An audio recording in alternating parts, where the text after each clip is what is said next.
Saat ini, SD Negeri 16 Banda Aceh dipimpin oleh seorang Serikandi muda lulusan pasca sarjana Universitas Syahkuala, yaitu Ibu Sarmiati Yusmanita.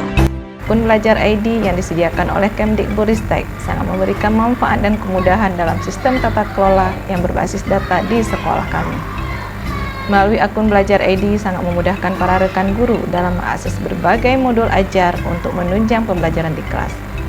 Para siswa juga merasakan manfaat yang luar biasa dari ketersediaan akun ini, di mana para siswa mendapatkan berbagai aplikasi yang sangat menarik dalam kegiatan pembelajaran, baik secara daring maupun secara tatap muka. Sejak diluncurkannya akun Belajar ID pada tanggal 11 Desember 2020 oleh Kementerian Pendidikan dan Kebudayaan secara massal untuk guru, tenaga kependidikan, dan peserta didik, banyak sekali manfaat yang bisa kita ambil dari penggunaan akun Belajar ID, yaitu dapat memudahkan dan melaksanakan kegiatan belajar mengajar dengan baik.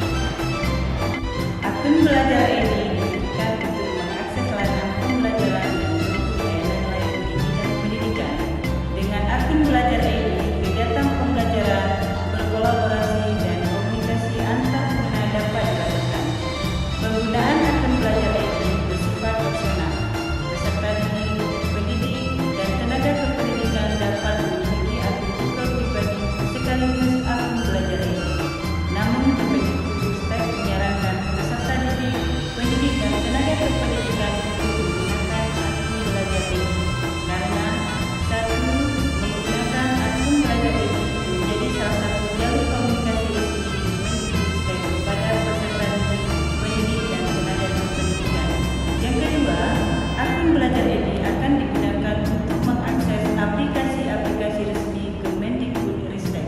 Yang ketiga, akun Belajar